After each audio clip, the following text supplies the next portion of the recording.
Just a little while ago, plans were leaked for a massive Giga coaster coming to Knott's Berry Farm.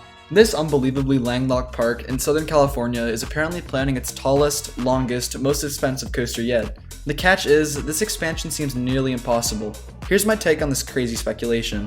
Also, this video is not going to be too long since I just want to keep this as short and concise as possible due to the somewhat low amount of info. Enjoy. These plans that we have right now are somewhat unclear and don't show too much detail for anything.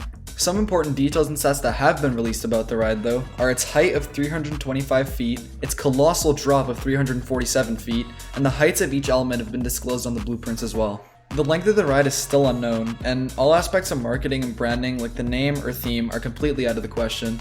This anti-transparency is to be expected from a blueprint like this though, simply due to the fact that it's in a very early stage of development and it hasn't even been approved by the area yet. There seem to be about 9 to 10 total elements found on the ride, and these plans even go into further detail to show how tall these elements might be. This means that aside from the first lift or drop, the tallest element on the ride is about 190 feet tall, being the first bank turn after the drop. This turn looks similar to Leviathan or Fury's first turn, so you kinda know what to expect. The more I look at it, the more that I do realize that this ride does draw multiple close comparisons to those two Giga coasters in so many different ways. To me, it almost looks like a hybrid between the two at this point.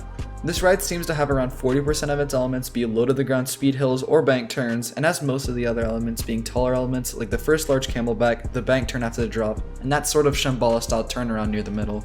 Now that's all the info we have about the layout itself, so I'm gonna get into the real subject of this video. Is it even possible for this expansion to happen? I really hope it does, but unfortunately, I have two main reasons on why it might not. The first main detractor of this coaster is actually quite obvious. It's the land issue. There's one major land related issue coming from this plan, this being the amount of land they'll have to clear, specifically part of the parking lot. This coaster runs almost completely over existing parts of the parking lot, which will all have to be cleared out. This will cause the main issue of having more congestion and crowding due to less spots, and a secondary issue of finding new parking spots around the park itself.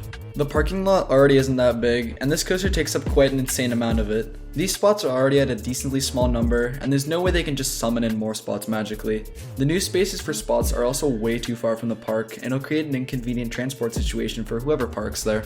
Investing an absurd amount of money into some sort of parking garage that'll hold many levels of cars might actually be the only fix for this. It'll need to be so tall that it'll recreate all the previous lost spots, so it'll be extremely expensive. This probably won't end up happening though, because especially after the pandemic, I don't think Cedar Fair is going to want to spend any extra cash on anything that won't really attract large amounts of profit or publicity for them. The next major issue that comes from this project is the noise. Knott's as a whole sits on a large city block and is surrounded by houses, businesses, and other small buildings. On the north and east sides of the park, there aren't any homes, but there are a few smaller stores and businesses there.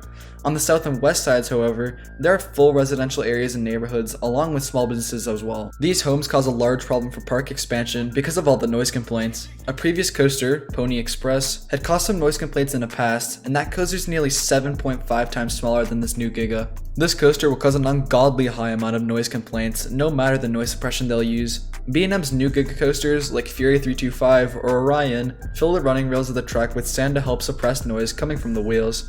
These coasters still not being pretty damn loud though, even with the rails being completely filled up with sand. Another small fix could be to have a running wall going through sections of track. This is similar to what Europa Park Silver Star uses on the drop and what Ghost Rider and Gold Striker use, but in tunnel form. The biggest problem with this is that if it runs through most of the actual layout, it'll heavily obstruct the views from on-ride, and it'll make the coaster look kinda awkward from off-ride. In my opinion, I still think that this does have a decent shot of happening. If they're willing to use an absurd amount of money to do almost like a Carowinds level renovation, I think that they'll find some way to reconstruct this properly.